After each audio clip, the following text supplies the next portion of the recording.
ఓం సాయిరామ్. సాయి భక్తులందరికీ నమస్కారం అండి. సాయిబాబా దయ వల్ల ఎక్కడున్నా కూడా ప్రతి ఒక్కరూ సుఖంగా, సంతోషంగా ఎప్పుడూ కూడా అష్టైశ్వర్య, ఆరోగ్య, అభివృద్ధితో ఉండాలని చెప్పి బాబాగారి తరపున నేను కూడా మనస్ఫూర్తిగా కోరుకుంటున్నానండి.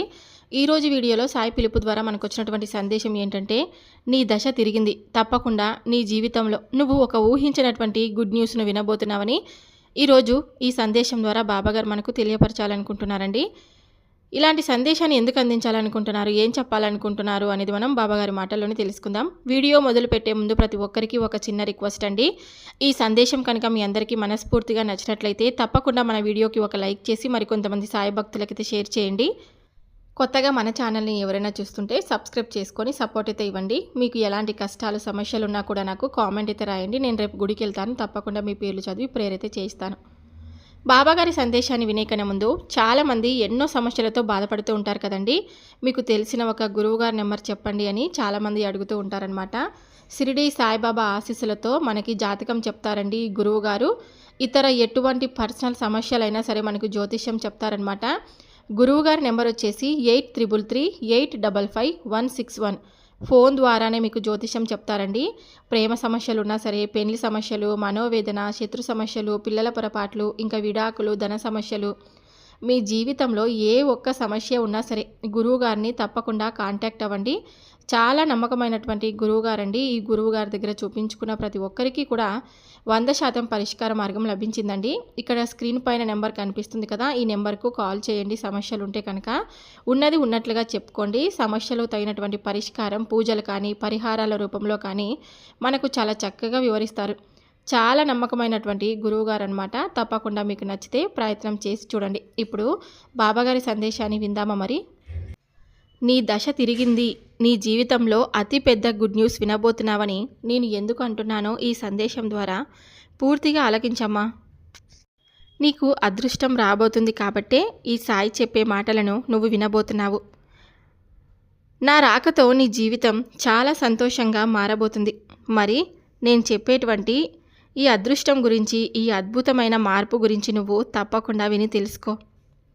ఇదంతా కూడా జరుగుతుందా, అసలు నిజమేనా అని అనుమానం మాత్రం నువ్వు వ్యక్తపరచవద్దు. అద్భుతం అనేది ఒకటి ఉంటుంది. అది ప్రతి ఒక్కరి జీవితాల్లో ఏ రూపంలో, ఏ సమయంలో రావాలో అదే సమయంలో ఖచ్చితంగా వచ్చే తీరుతుంది. అలాంటిదే ఇప్పుడు నువ్వు అందుకోబోతున్నావన్నమాట. చూడు, నీ జీవితంలో ఒక మంచి మార్పునైతే ఈరోజు నువ్వు తప్పకుండా చూడబోతున్నావు. నీ నుండి నువ్వు ఏ విధమైనటువంటి తప్పు చేయలేదు. నీకు బాధలు కూడా తట్టుకుంటూనే వస్తున్నావు. ఇన్ని బాధలు నేను పడుతూ ఉంటే నువ్వు మాత్రం చూస్తూ ఉన్నావు తప్ప ఎలాంటి సమాధానం ఇవ్వడం లేదు కదా బాబా అని నన్ను ప్రశ్నిస్తూ ఉన్నావు. నీ సమస్యలను, నీ బాధలను నేను ప్రతి ఒక్కటి కూడా గమనిస్తూ ఉన్నాను. నువ్వు బాధపడుతున్నప్పుడు నీకు ఆనందం కల్పించడం కోసం నేను ఎంతగా ఆరాటపడుతున్నానో నీకు తెలియదు. నిన్ను వెతుక్కుంటూ నీ దగ్గరకు నేను రాబోతున్నాను. అదేమిటి బాబా కొత్తగా చెప్తున్నావు? నువ్వు నన్ను వెతుక్కుంటూ రావడం ఏమిటి? నువ్వు ఎప్పుడు కూడా నా పక్కనే ఉంటావని చెప్తూ ఉంటావు కదా. మరి అలాంటప్పుడు నువ్వు నన్ను కొత్తగా వెతికేదేమిటి? ఎప్పుడు పిలిచినా పలుకుతాను, తప్పకుండా వస్తాను అని చెప్తూనే ఉంటారు కదా. అది నువ్వు ప్రశ్నిస్తూ ఉంటావు కదా. నేను సర్వంతర్యామిని. ఎప్పుడు, ఎలా, ఏ సమయంలో పిలిస్తే ఆ సమయంలో వారి వద్దకు వాలిపోవడం ఈ బాబాకు తెలిసినటువంటి గొప్ప విద్య. ప్రస్తుతం ఇప్పుడు నీకు నా అవసరం చాలా ముఖ్యమైనదని నాకు అర్థమైంది కాబట్టే నువ్వు పిలిచినా పిలవలేకపోయినా, నాపై అలకను ప్రదర్శించినా అవేమీ కూడా నేను పట్టించుకోవడం లేదు. కేవలం నువ్వు ఏ సమస్యతో అయితే ఇన్ని రోజులు బాధపడుతూ ఉన్నావో ఆ సమస్యను నీ నుండి దూరం చేసేందుకు నువ్వు పిలవలేకపోయినా సరే నేనే నీ జీవితంలో రాబోతున్నాను. ఒక గొప్ప మార్పునైతే నీకు తప్పకుండా చూపించబోతున్నాను. ఆ మార్పుతో నీ జీవితం చాలా సంతోషంగా ఉండబోతుంది. ఎప్పుడు కూడా ఎన్నో సమస్యలు, ఎన్నో కష్టాలు, ఎన్నో బాధలను అనుభవించిన నీకు నిజమైనటువంటి ప్రేమను చూపించేటువంటి ఒక వ్యక్తిని తప్పకుండా నీకు నేను పొందేటువంటి అవకాశాన్ని ఇస్తున్నాను.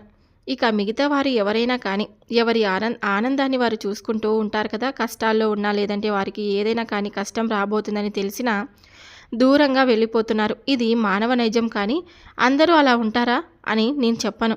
ప్రతి ఒక్కరితో కూడా జాగ్రత్తగా ఉండు. ఎందుకంటే ఇప్పుడు నీకు ఎదురైనటువంటి సమస్య కూడా అలాంటిదే కాబట్టి.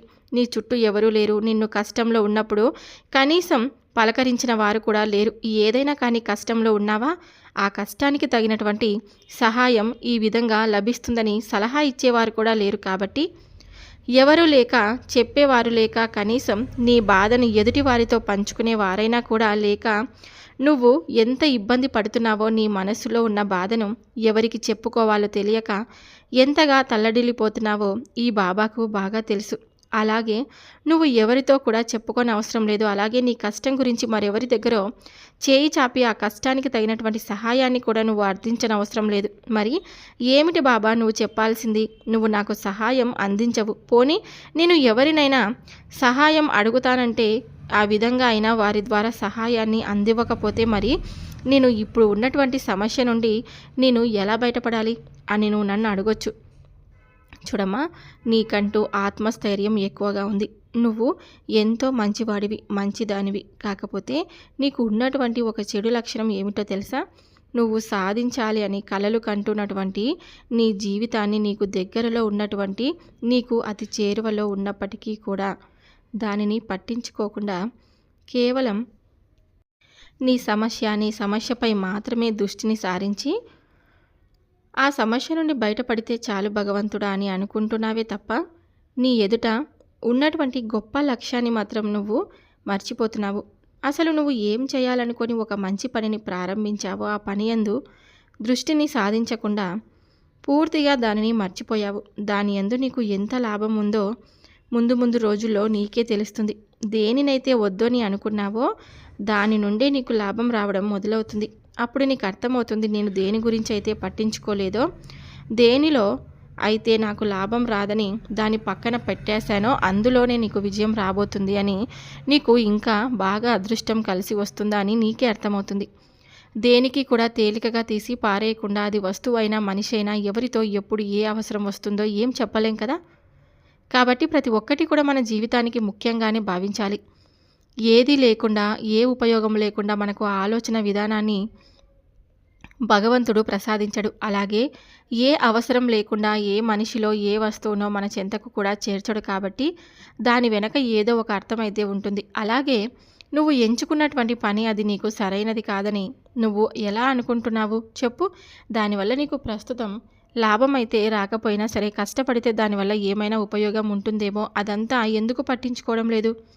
నువ్వు కేవలం అప్పటికప్పుడు నీకు లాభం కనిపిస్తేనే మాత్రం ఆ పనిని చేస్తావు. లేదంటే దాని యందు నువ్వు అశ్రద్ధ చూపుతూ ఉంటావు కదూ. చూడమ్మా, ఎప్పటికైనా తెలుసుకో, ఏదైనా కానీ మనం కష్టపడి దాన్ని వదిలించుకోకుండా అదే ఒక విధంగా సాధించే తీరాలని మన మంచి మనసుతో నువ్వు ఎప్పుడైతే కష్టపడతావో ఆ కష్టానికి తగినటువంటి ప్రతిఫలాన్ని భగవంతుడు ఈరోజు కాకపోయినా రేపు తప్పకుండా అంటే నీకు అందించే తీరుతాడనమాట ఆ ప్రతిఫలాన్ని. అలాంటిదే ఇప్పుడు నీకు కూడా నీ జీవితంలో జరగబోతుంది.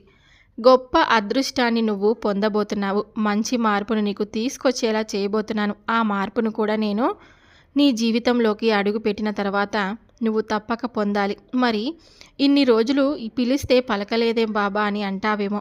నీ మనస్సు నిండా కూడా అనుమానపు మాటలు, అనుమానపు చూపులు, ఎంతో భీతితో, భయంతో ఉండేటువంటి ఆ ఆలోచన విధానాన్ని కనుక నువ్వు బయటకు పంపించి ఉంటే అప్పుడు నీకు ప్రతిరోజు ప్రతి క్షణం కూడా నా నుండి ఏదో ఒక స్పందన అయితే వచ్చి ఉండేది. అలా కాకుండా కేవలం నీవు నీ సమస్యపై మాత్రమే దృష్టిని మలిపి అలాంటప్పుడు నేను నీపై ఎలా దృష్టిని సాధిస్తాను?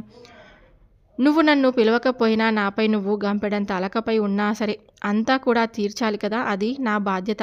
బిడ్డలు మారం చేసినప్పుడు తల్లి ఏదో ఒక పదార్థం ఇచ్చి వారిని ఏ విధంగా అయితే హక్కున చేర్చుకుంటుందో నేను కూడా అంతే. నా బిడ్డలకు సరైనటువంటి అవసరం కావాల్సినప్పుడు వారికి ఏదో ఒక సహాయాన్ని అయితే అందించినప్పుడే కదా వారి మనసులో కూడా ఆ సాయి రూపం నాటుకుపోతుంది.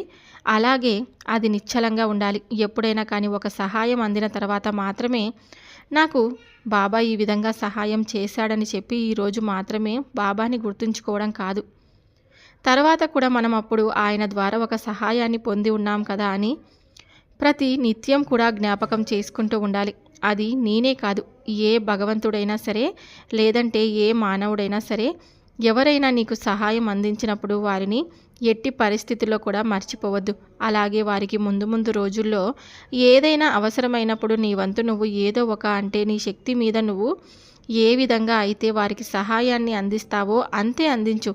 నీకు అది శ్రీరామ రక్షగా ఉంటుంది. కాబట్టి ఈరోజు నీ జీవితంలో రాబోతున్నటువంటి మార్పును, అలాగే ముందు ముందు నీకు జరగబోయేటువంటి గొప్ప అదృష్టాన్ని, జీవితాన్ని గురించి నువ్వు తెలుసుకున్నావు కదా. ఇకనైనా నువ్వు దేని గురించి అయితే వదిలేసి పక్కన పెట్టావో ఆ పనిని మరలా తిరిగి పునఃప్రారంభించు.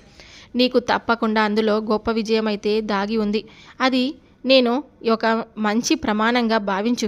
అలాగే నేను నీకు అందిస్తున్నటువంటి గొప్ప సందేశంగా నువ్వు విన్నావు కాబట్టి ఈ సందేశంలో ఉన్నటువంటి అర్థం నీకు అర్థమైంది కదా. సంతోషంగా నీ జీవితాన్ని నువ్వు గడుపు. తప్పకుండా నీ జీవితంలో ఒక ఊహించినటువంటి మలుపును, అదృష్టాన్ని నువ్వు పొందబోతున్నావని నీకు నేను మరలా గుర్తు చేసి చెప్తున్నాను.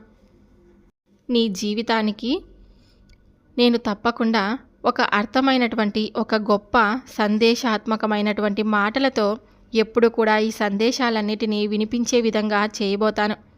ప్రతి సందేశం కూడా ఏంటంటే మన జీవితంలో జరిగేటువంటి ఒక్కొక్క సమస్యకు ఉదాహరణగా మనం రిలేటెడ్గా ఉండే విధంగానే ఎప్పుడు కూడా మీకు నేను చెప్పి మీ మనసును ఊరడించే విధంగా ప్రతి సందేశాన్ని కూడా మీకు కనిపించే విధంగా చేస్తాను. అది ఎంతో అదృష్టం ఉంటేనే ఈ సందేశం కూడా మీకు తప్పకుండా కనిపిస్తుంది. ఇంకా అనుకూలంగా జరిగితే బాగుండు, నిన్నట్లా ఈరోజు మేము బాధపడకుండా ఉంటే బాగుండు, ఈ సమస్య అనేది మా నుండి దూరం చేస్తే బాగుండు బాబా, ఈరోజు మా కోరిక నెరవేరితే బాగుండు, ఈరోజు మేము ఏదైనా ఒక వ్యాపారాన్ని మొదలు పెట్టాలనుకుంటున్నాం, ఆ వ్యాపారానికి సంబంధించినటువంటి సలహాదారుడు ఎవరైనా కానీ మాకు మంచిగా సలహాలను ఇస్తే బాగుండు అని మేము పెట్టినటువంటి పెట్టుబడులకు మాకు కాస్త మంచి లాభం వస్తే బాగుండు, లేదంటే మేము ఏదైనా ఉద్యోగ అన్వేషణలో ఉన్నాము, ఉద్యోగానికి సంబంధించినటువంటి ఒక మంచి కోరిక ఏదైనా కానీ ఒక అవకాశం వస్తే బాగుండు అని దేని గురించి అయితే మనం బాధపడుతూ ఉంటామో, ఏది అంటే ఏ సమస్య గురించి అయితే మనం బాధపడుతూ అయ్యో ఈరోజు ఈ సమస్య మా నుండి దూరం అయితే బాగుండు అని అనుకొని మా కోరిక అంటే బాబా నీ దయతో నేను ఇదిగో ఈరోజు ఈ పనిని ప్రారంభించాను, లేదు ఈ ఉద్యోగంలో ఎప్పటి నుండో చాలా రోజులుగా కష్టపడుతూ వచ్చాను, ఈ ఉద్యోగం కాకుండా మరొక మంచిగా ఏదైనా ఒక మంచి ప్రమోషన్గా ఉండేటువంటి జాబ్తో నాకు ఉద్యోగం వస్తే బాగుండు, లేదంటే మా అమ్మాయికి చాలా రోజుల నుండి వివాహ సంబంధాలు వస్తున్నాయి కానీ మంచి సంబంధం కుదరడం లేదు. ప్రతి ఒక్కరం కూడా మా మనసులో ఏదో ఒక కోరిక చెప్పుకుంటూ ఉంటాము. చాలా మటుకు ప్రతిరోజు కూడా మన మాటలను వింటూనే ఉంటారండి. కాకపోతే ఏంటంటే ఆ అదృష్టం అనేది మనకు రావాలి. మనకు కూడా కాలం అనేది తప్పకుండా కలిసి వస్తేనే మనకు ఏదైనా కానీ అదృష్టం అనేది మన జీవితం మొత్తం మీద ఆవగింజంత అదృష్టం అనేది ఎలా ఉంటుందో తెలుసా అండి. అది భగవంతుడు మనకు స్వయాన ఇస్తే రాదండి. లేదంటే మనం పక్క వాళ్ళకి వచ్చింది కాబట్టి మనకు కూడా అదృష్టాన్ని పొందేటువంటి అదృష్టం వస్తే బాగుండని మనం అనుకుంటాం. కానీ మనం చేసినటువంటి పాప పుణ్యాల వలనే కర్మల ఫలితంగా మనం ఎప్పుడు ఏది పొందాలి అనే దాన్ని భగవంతుడు ముందే నిర్దేశించి ఉంచుతాడు. కాబట్టి మనం చేసుకున్నటువంటి పూర్వజన్మ సుకృతం అంటారు కదా, ఆ పూర్వజన్మ సుకృతాన్ని బట్టి మనం ఏదైతే చేసుకుంటున్నటువంటి పాప కర్మల ఫలితంగా మనకు ఒక మంచి జరగాలన్నా, లేదంటే ఒక అదృష్టం కలిసి రావాలన్నా కానీ ఏదైనా కానీ దాంట్లోనే దాగి ఉంటుందని తెలుసుకోవాలి. దాన్ని అనుసరించే ఈ జన్మలోనైనా కానీ మనము ఏ జన్మలో ఏ పుణ్యం చేసుకున్నామో కానీ బాబా భక్తులం అయ్యాం కాబట్టి నిజంగా చాలా అదృష్టవంతులంగా భావించి ఇకనైనా కానీ ఆయన మార్గంలో మనకు అన్నీ తెలిసి, అలాగే మనం ఏదైనా కానీ కొంచెం లేట్ అవుతున్నా, లేదంటే మా కోరిక నెరవేరినప్పుడు బాబాని దూషించడం, లేదంటే జరిగినప్పుడు ఆయన్ని పొగడతాం, ఇలాంటివన్నీ కూడా కరెక్ట్ కాదండి. మనకు ఏ సమస్య అనేది ఎప్పుడు తీరిపోవాలనేది ఆయన చేతుల్లోనే ఉంటుంది. కాబట్టి ఆయనను పూజించడం చేతకాక కాదు, ఆయనని మన నుండి ఆశించి మనం పూజించలేకపోయినా, వ్రతం చేసినా చేయలేకపోయినా, ఉపవాసాలు ఉన్నా లేకపోయినా బాబా ఎప్పుడు కూడా బాబానే. ఆయన ఎప్పుడు కూడా ఒకే రూపంలో ఉంటాడు, అలాగే ఒకే మనసుతో ఉంటాడు. అలాగే ఒక మనిషిలాగా ఒక్కొక్కసారి ఒక్కొక్కలాగా మారిపోయేటువంటి భగవంతుడు కాదు. భగవంతుల్లో ఆయన కరుణామూర్తి అని మనందరికీ తెలిసినటువంటి విషయమే. ఈ కలియుగంలో సాక్షాత్తు పరమేశ్వరుని యొక్క రూపంగా ఆ సాయిని మనం ప్రతి ఒక్కరం కూడా పూజించుకుంటూ ఉన్నాం కాబట్టి భగవంతుడి యొక్క అవతారమైనటువంటి సాయినాథుడిని మనం అంత ఈజీగా మనకు కష్టం నెరవేరడం లేదు కాబట్టి బాబా నువ్వు లేవు అనేటువంటి పదాన్ని మనం ఈజీగా అంటాం. కానీ నిజంగా ఆ కష్టం మనల్ని బాధిస్తూ ఉన్నప్పుడు క్షణక్షణం మన నాలుకపై ఆయన నామమే వస్తుంది. బాబా నిజంగా నువ్వు చూస్తున్నావా లేదా? ఏంటయ్యా మాకు ఈ కష్టం, ఏంటి ఈ కష్టం మాకు ఇన్ని రోజుల నుంచి తీరడం లేదు, నువ్వు చూస్తున్నావు కదా ప్రతిఫలం ఏది బాబా అని మనం అనుక్షణం ఆయనను పరితపిస్తూ ఆయన కోసం ఏదో ఒక చిన్న సహాయం అయినా బాబా అందివ్వలేకపోవడం అనేటువంటి ఆశతో ఎదురు చూస్తూ ఉంటాం కదండి. ఇది వాస్తవమే కదా. అలాగే ఎవరైతే ఆయన పట్ల శ్రద్ధ సబూరితో అపూర్వమైనటువంటి నమ్మకం ఏర్పరచుకొని అలాగే ఆయన్ని పద్దాక అంటే నిరంతరం కూడా నిత్యం ప్రతినిత్యం కూడా మొదలు పెట్టుకొని అంటే ప్రతిసారి కూడా ఆయనకి ఏదో ఒక చెప్పుకుంటూ ఉండడం వలన ఏమవుతుందంటే, నా బిడ్డ ఎంత కష్టంలో ఉన్నా కానీ లేదంటే ఎంత శ్రమ చేసినా కానీ నన్ను మర్చిపోలేదు, నన్ను జ్ఞాపకం చేసుకుంటూనే ఉన్నాడు. పదే పదే రోజు ఒక సమయంలో నాకు ఇది చేశాను బాబా, అది చేశాను బాబా, ఇది జరుగుతుందా బాబా అని తన వంతుగా తాను నాకు విన్నవించుకుంటూనే ఉన్నాడు. కాబట్టి మనం కూడా ఆయనకు ఏమాత్రం కూడా శ్రమ లేకుండా ఆయన చేసినటువంటి శ్రమకు అద్భుతమైనటువంటి ఫలితాన్ని ఇస్తేనే కదా అని బాబా కూడా అనుకుంటూ ఉంటారు. కాబట్టి మన వైపు మనం న్యాయంగా ఉండాలండి. కొన్ని చిన్నపాటి అనారోగ్య సమస్యలు కూడా ఎదురవుతూ ఉంటాయి కొంతమందికి. అలాంటప్పుడు ఏం చేస్తామంటే, బాబా నువ్వు నిజంగా ఉన్నావా, మేము ఎంత బాధపడుతున్నాము, ఎంత నరకం చూస్తున్నామో నువ్వు చూస్తున్నావు కదా, అయినప్పటికీ ఎందుకు మమ్మల్ని ఇంత పరీక్షిస్తున్నావని అనుకుంటూ ఉంటారు. కానీ నిజంగా ఆ బాధపడే వాళ్ళకి మాత్రమే తెలుస్తుంది. కాకపోతే ఏంటంటే కొంచెం ఓపికగా మీకు ఉన్నటువంటి బాధను ఓర్చుకొని బాబా నామాన్ని స్మరిస్తూ ఉండండి. చేసినటువంటి పాపకర్మల ఫలితంగా కొన్ని తప్పదండి, అనుభవించాలి. ఎవరు ఏ రూపంలో ఏ విధమైనటువంటి సమస్యలను ఎదుర్కొనవలసిన విధమైనటువంటి అదృష్టాన్ని పొందాలో ఇవన్నీ కూడా మనం పుట్టక మునిపే మనకు బ్రహ్మదేవుడు మన తలరాతను నిర్దేశించి ఉంచుతాడు. కాబట్టే మనం ఒక్కొక్క రోజున ఒక్కొక్క సమస్యను కానీ లేదంటే మనం మన కోరికలను నెరవేర్చుకోలేక అనారోగ్య సమస్యలను వీటన్నిటినీ కూడా ఏదో ఒక రోజు పొందాలని చెప్పి మనకు ఉంటుంది. కాబట్టి ఆ సమయంలో మనం అది అనుభవించక తప్పదండి. అలాంటప్పుడు ఆయనను దూషించకుండా ఆయన్ని అర్థం చేసుకోండి అని అంటున్నాను. బాబా అంతు పట్టలేనంత సంతోషాన్ని ఇవ్వడం నీకు చాలా అంటే చాలా సింపుల్గా ఈ బాబాకు. కాబట్టి ఆ అంతు పట్టలేనంత సంతోషాన్ని ఈరోజు నీకు ఒక మంచి శుభవార్తగా వినిపించబోతున్నాను. నువ్వు దేని గురించి అయితే బాధపడుతూ నన్ను అడిగావో అందులోని నీకు ప్రతిఫలాన్ని తప్పకుండా అందించే తీరుతాను. నాపై నమ్మకాన్ని ఉంచుకో. నాపై నమ్మకం ఉంచుకుంటే నీకు అంతా కూడా మంచి జరుగుతుంది. అసలు నువ్వు ఊహించినటువంటి అద్భుతాన్ని నీకు తప్పకుండా చూపిస్తాను. అది ఎప్పుడో కాదు, ఈ రోజునే నీ జీవితంలో ఒక అద్భుతాన్ని నువ్వు తప్పకుండా చూస్తావు.